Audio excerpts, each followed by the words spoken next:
일본이 화이트리스트 한국 제외 결정에 따른 시행 세칙을 공개했습니다. 군사용 물품이 허가 대상에 많이 포함됐지만 세칙에 모호한 표현이 많아 일본 정부의 자의적 규제가 얼마든지 가능해졌다는 분석입니다. 경제부총리와 한국은행 총재 등 금융수장들이 회의를 열고 금융시장을 긴급 점검했습니다. 홍남기 경제부총리는 주식시장 안정을 위해 자사주 매입 완화 조치와 함께 공매도를 규제하겠다고 밝혔습니다. 오는 14일 세계 위안부 기림일을 앞두고 일본군 위안부 문제 해결을 촉구하는 대규모 집회가 열렸습니다. 집회 참가자들은 아베 정부가 경제 보복을 멈추고 전쟁 범죄를 인정해야 한다고 지적했습니다. 태풍 프란시스코가 소멸하면서 광주와 대구가 34도까지 오르는 등 남부지방을 중심으로 다시 찜통더위가 찾아왔습니다. 최근 계속된 더위로 지난 5일 현재 온열 질환자 1,094명이 발생했고 이 가운데 5명이 숨졌습니다. 고용노동부는 장마철 건설 현장에 대한 안전점검을 벌여 안전난간 미설치 등 사고 위험을 방치한 450여 개 현장을 적발했습니다. 노동부는 시정명령과 함께 현장 소장과 법인을 형사 입건했습니다. 광주 클럽 붕괴 사고를 계기로 서울시와 경찰이 합동 점검을 벌여 안전관리를 소홀히 한 강남 클럽 7곳을 적발했습니다.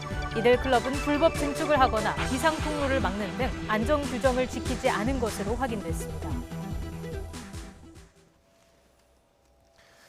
북한판 이스칸데르로 불렸던 북한의 신형 발사체에 대해 북한은 신형 전술 유도탄이라고 밝혔습니다. 북한은 이 발사체를 어제 서쪽 황해남도에서 평양과 내륙을 가로질러 동해 섬으로 쐈고 목표 지점을 정밀 타격했다고 했습니다. 강정규 기자가 보도합니다. 발사 차량에 세워진 미사일이 불꽃을 뿜으며 하늘로 솟구쳐 오릅니다. 북한판 이스칸데르로 불리는 단거리 탄도미사일 KN-23입니다. 발사 장소는 황해남도 과일에 있는 서부 작전 비행장. 북한은 미사일이 평양 상공을 통과해 동해의 목표한 섬을 정밀 타격했다고 밝혔습니다. 새로운 무기 체계의 신뢰성과 안전성, 실전 능력이 검증됐다고 강조한 겁니다. 이번에도 발사를 참관한 김정은 위원장은 한미 합동 군사 연습에 보내는 경고라고 말했습니다. 특히 이번 발사의 정점 고도는 37km, 사거리 450km로 사드와 같은 요격 체계를 피해 남한 전역을 타격할 수 있다는 점을 과시한 것으로 보입니다. 그동안 북한이 신형 전술 유도 무기라고 부르던 것을 신형 전술 유도 탄이라고 표현한 것도 눈여겨볼 대목입니다. 북한 매체 영문판에도 지난달 25일 발사를 무기로 표현했다가 이번엔 미사일이라고 썼습니다. 탄도탄 발사를 금지한 유엔 안보리 결의를 위반했다고 스스로 시인한 건데 미국이 단거리 미사일 발사를 용인하는 분위기에 따른 조치로 풀이됩니다. YTN 강정규입니다. 존 볼턴 미 백악관 국가안보보좌관은 김정은 북한 국무위원장이 대륙간 탄도미사일 ICBM 시험 발사를 하지 않기로 약속했다는 점을 거론했습니다. 북한의 최근 무력 시위를 중요하게 보지 않는다는 입장입니다.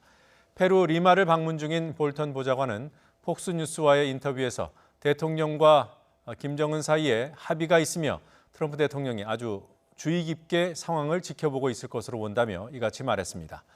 이에 따라 북한이 우리 시간 6일 발사한 발사체도 단거리 미사일이라 북미 정상 간 약속 위반은 아닌 만큼 미국 정부가 크게 문제 삼을 생각은 아니라는 것을 내비친 것으로 풀이됩니다. 중국 주요 매체들은 일본의 무역 보복 관련 소식을 집중 보도하며 한국 기업에 미치는 영향이 임시적이고 또 상황을 극복해낼 것이라고 전망했습니다. 관영 CCTV는 한국 각계가 보복 조치에 나서겠다는 강렬한 반응을 보였다고 전했고 중국 신문망은 화이트리스트 제외가 한국 기업의 신용도에 부정적인 영향을 끼치기는 하지만 대부분 상황을 한국이 이겨낼 것이라고 예상했습니다.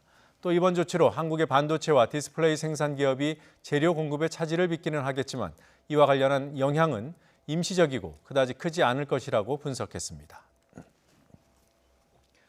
8호 태풍 프란시스코가 상륙한 부산 지역에는 강한 바람과 비로 인한 피해가 잇따랐습니다. 하지만 태풍이 상륙 후 곧바로 소멸함에 따라 우려했던 큰 피해는 없었습니다. 이동훈 기자가 보도합니다. 태풍 상륙에 앞서 어제 오후부터 부산 지방에는 곳에 따라 100mm가 넘는 비와 함께 초속 20m가 넘는 거센 바람이 불었습니다. 사하고 사하 신번영로의 가로수가 강풍에 뿌리채 뽑혀 출동한 소방대원과 구청 직원들이 가로수 가지를 잘라 도로를 복구했습니다. 세변교와 연안교의 하부도로가 물에 잠겨 통제됐습니다. 용당동에선 트레일러가 빗길에 미끄러지면서 가로수를 들이받았고 신선대 지하차도에서도 1톤 트럭이 빗길에 미끄러져 전도됐습니다. 하늘길과 바닷길도 차질을 빚었습니다. 김해국제공항과 울산공항의 항공기 100여 편이 결항되고 부산항이 어제 오전 9시부터 폐쇄되는 등 경남 해안의 각 항포구에 15,000여 척의 어선이 대피했습니다. 그러나 막상 어제 저녁 8시 20분 태풍이 상륙한 이후에는 비바람이 눈에 띄게 잦아들었습니다. 태풍이 그래 온 데에서 요 바닷가고 해서 이래 우려를 많이 했는데 지금은 태풍이 소멸되고 날씨가 너무 좋은 것 같아서 선선하고 이렇게 산책을 왔습니다. 태풍 상륙 이후 부산과 경남 지역에 태풍으로 인한 피해 신고는 접수되지 않았습니다. YTN 이동원입니다. 강원 영동 지역에도 고립과 침수 피해가 잇따랐습니다. 오늘 새벽 고성군 세계 잼버리 수련장에서 야영하던 걸스카우트 국제 야영대회 참가자 1,800여 명이 폭우가 쏟아지자 수련장 체육관과 식당으로 긴급 대피했습니다. 또 오전 6시쯤에는 강릉시 성산면 계곡에서 야영하던 29살 김모 씨 부부와 2살 난 딸 등 일가족 3명이 폭우로 불어난 물에 고립됐다가 구조됐습니다. 앞서 새벽 1시 반쯤에는 강릉시 교동에서 하수가 역류하면서 주택이 침수되는 등의 침수 피해가 잇따랐습니다.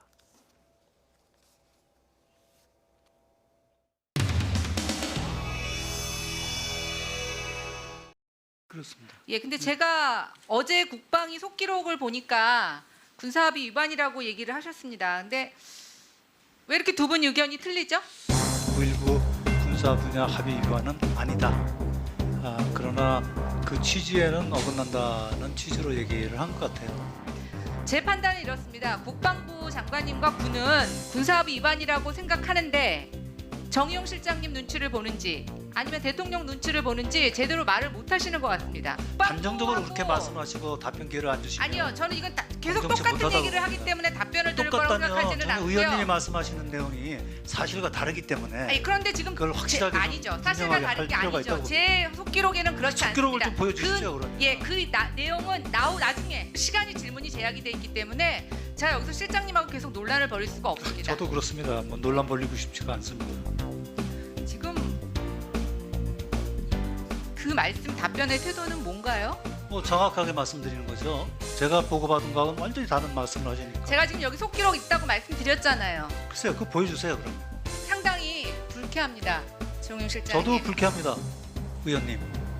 국방부에 그 압박을 넣어서 그런 거 아니냐라고 말씀을 하시기 때문에 그 사실과 전혀 다른 말씀을 하시니까. 속기록 읽어드리겠습니다. 네. 박맹 의원님이 위반입니까 아닙니까? 그것만 한번 답변해 보세요. 정경도 국방부 장관, 하여튼 근데 대해서 위반이라고 생각하고 그런 행위들을 하지 않아야 된다고 봅니다. 제 말이 틀렸습니까? 속기록 전체를 한번 봤으면 좋겠습니다. 지금 제가 속기록 읽어드렸잖아요. 네, 전체가. 저한테 사과하십시오. 네, 좀 오해받을 이 취지로 발언을 한 것으로 보입니다만 앞에 분명히 위배되지 않는다고 분명히 두 의원님 질의에 분명히 답변을 했고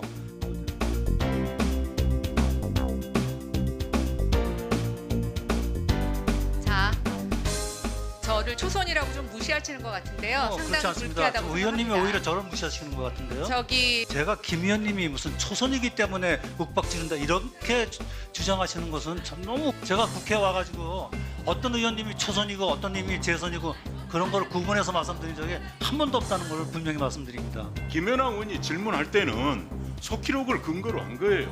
오해가 있을 수도 있겠습니다만 이렇게 정중하게 말해야 되는 거 아니겠어요? 계속 조선 의원의 발언을 몰아세우고 어떻게 조선 의원의 발언을 그렇게 몰아세우세요? 자꾸 초선 의원 그렇게 말씀하시는데요. 초선이니까 조선 의원이라고 아니 했잖아요. 저도요 의원님 김 의원님도 저에게 굉장히 잠깐만. 무리하게 하시는 거예요. 잠깐만요. 네? 왜 아니 저 의원님 왜 소리를 지르세요? 네? 실장님 무슨 말씀을 말씀 그렇게 중단하시고요. 이야기하십니까, 의원님? 그렇게 하지만 자 그렇게 말씀하시면 안 되죠. 정양섭 의원님, 잠깐만, 제가 잠깐만. 존경하는 분인데 안보실장님 말씀을 그렇게 잠깐만 무리하게 하지 마십시오. 아니 뭐요? 저 정양수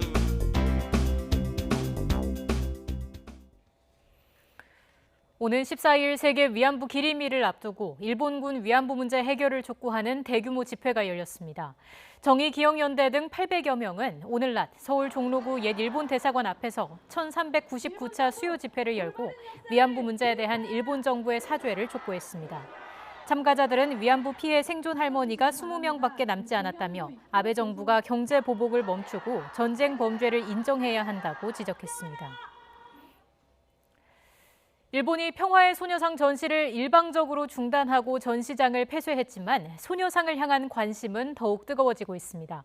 소녀상의 모습 곳곳에 담겨 있는 의미는 무엇인지 이지은 기자가 소개합니다.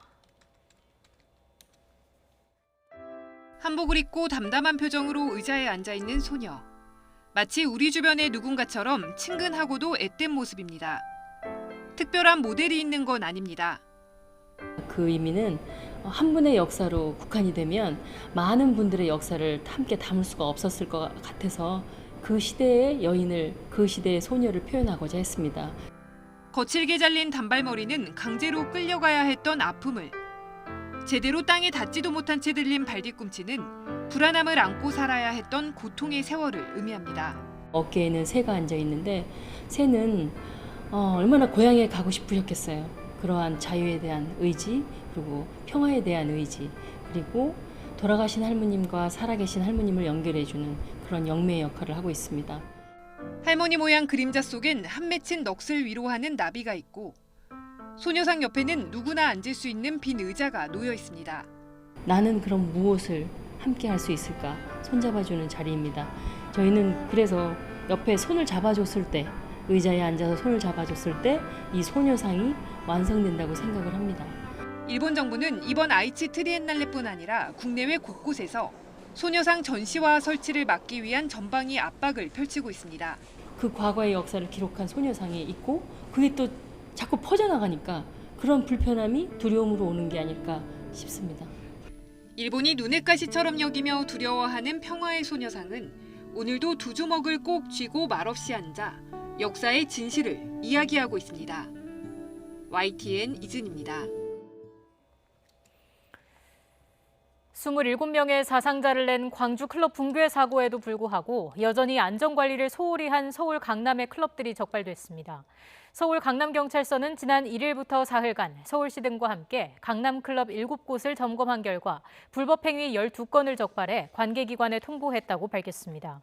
특히 청담동의 한 클럽은 2층을 불법 증축해 테라스와 방으로 사용하다가 적발됐고 나머지 업소들도 비상 통로에 물건을 쌓아놓는 등 안전관리 부실이 드러났습니다.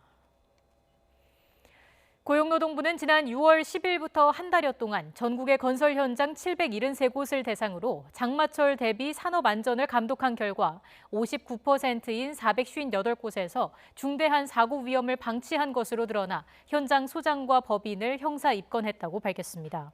또 추락 위험이 높은 장소에 안전 난간을 설치하지 않는 등 사고 위험이 있는 75곳에 대해 작업 중지를 명령했습니다.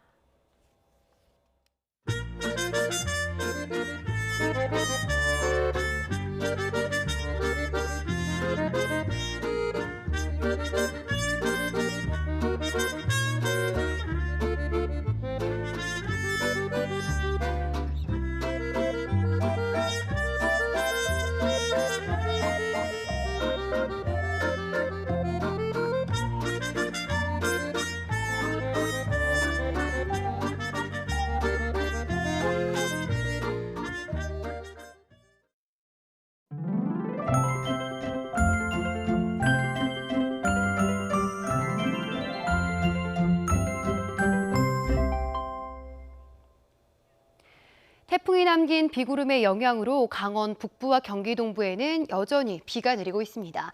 이 지역은 오후 늦게까지 열대 저압부 후면에서 만들어진 비구름의 영향을 받겠습니다. 그 밖의 지방은 대기 불안정으로 곳곳에 소나기가 내리고 있는데요. 오늘 저녁 무렵까지 내륙 곳곳에 돌풍과 벼락을 동반한 요란한 소나기가 오는 곳이 있겠습니다. 주의하시기 바랍니다. 종일 흐린 날씨를 보인 중부지방은 심한 찜통더위가 한풀 꺾였습니다. 오늘 서울 낮 기온 29.1도에 머물렀는데요. 어제 36.8도에 비해 7에서 8도가량 낮은 수준입니다. 내일은 오늘보다 기온이 오르겠지만 사람 체온을 웃도는 수준은 아닐 것으로 보입니다. 충청 이남지방은 오늘도 35도 안팎의 무더위가 이어졌는데요. 내일도 오늘과 비슷한 더위가 계속될 전망입니다. 폭염특보는 현재 남부지방을 중심으로 발효 중입니다. 서울 등 중북부 지방의 폭염특보는 잠시 해제됐지만 내일부터 다시 기온이 오르면서 내려질 가능성이 있습니다. 내일 낮 기온 서울과 속초, 대전과 광주 33도, 대구와 강릉 34도까지 치솟으며 중북부 지방은 오늘보다 덥겠습니다. 특히 내일도 기온이 크게 오르는 오후 한때 내륙 곳곳에 돌풍과 벼락을 동반한 소나기가 지날 전망입니다. 모레까지는 무더위 속에 내륙 곳곳에 소나기가 지나겠고요. 다음 주 월요일에는 전국에 비가 내릴 전망입니다. 지금까지 날씨 정보였습니다. 더 뉴스 마치겠습니다. 저희는 내일도 진실에 한 발 더 다가가겠습니다. 고맙습니다. 고맙습니다.